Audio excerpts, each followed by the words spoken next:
Eh bien bonjour, l'objectif de cette vidéo est de vous présenter la règle de dérivation de la fonction composée. Alors, on considère la fonction h définie par h de x égale racine carrée de 3x plus 5. La fonction h est la composée de deux fonctions u et v, telles que à x je fais correspondre à travers u 3x plus 5, et à 3x plus 5 je fais correspondre à travers la fonction v racine carrée de 3x plus 5.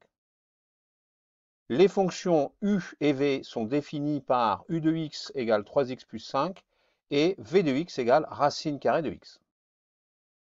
On dit que la fonction h est la composée de u par v et on note h de x égale v rond u de x qui est égal à v de u de x. Personnellement, je préfère cette notation-là, qui est égale à racine carrée de 3x plus 5. Donc là, on a deux notations de la fonction composée, je répète, v rond u de x ou alors v de u de x. Donc, pour dériver la fonction composée h, définie par h de x égale v de u de x, qui est donc égal à racine carrée de 3x plus 5, on suit les étapes suivantes.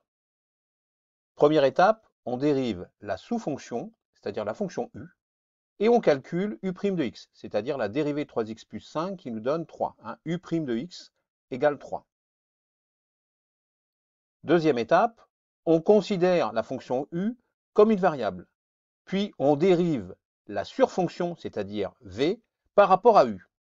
C'est-à-dire v' de u égale racine carrée de u, le tout prime, qui est égal à 1 sur 2 racine carrée de u. Donc je répète, on considère donc la fonction u non plus comme une fonction, mais comme une variable. Donc la dérivée de racine carrée de u, eh bien cette dérivée correspond à 1 sur 2 racine carrée de u. Troisième étape, on multiplie le résultat de l'étape numéro 1 par celui de l'étape numéro 2.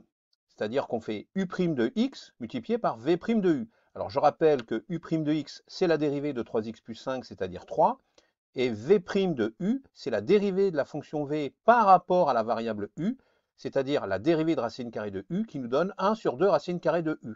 Donc si je multiplie les deux, j'obtiens 3 divisé par 2 racine carrée de u.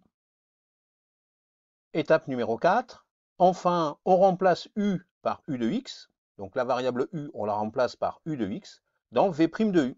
C'est-à-dire que h' de x est donc égal à u' de x multiplié par v' de u de x.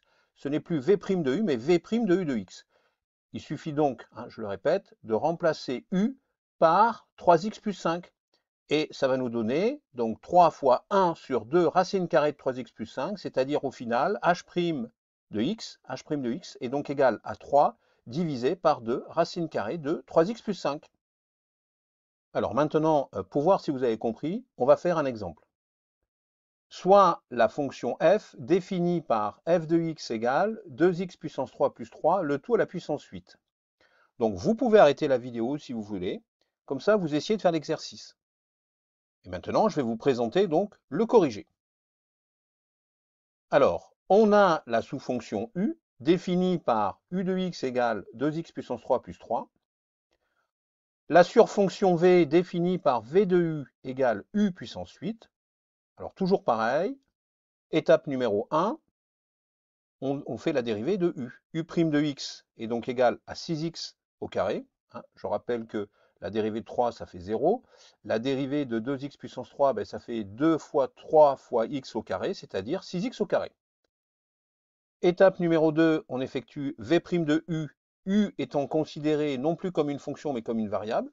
Donc si je dérive u puissance 8, ça va me donner 8 fois u à la puissance 8 moins 1, c'est-à-dire à la puissance 7. 8 fois u puissance 7.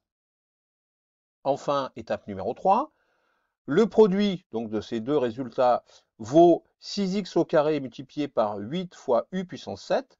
Alors 6 fois 8, ça fait 48. 48x au carré multiplié par u puissance 7.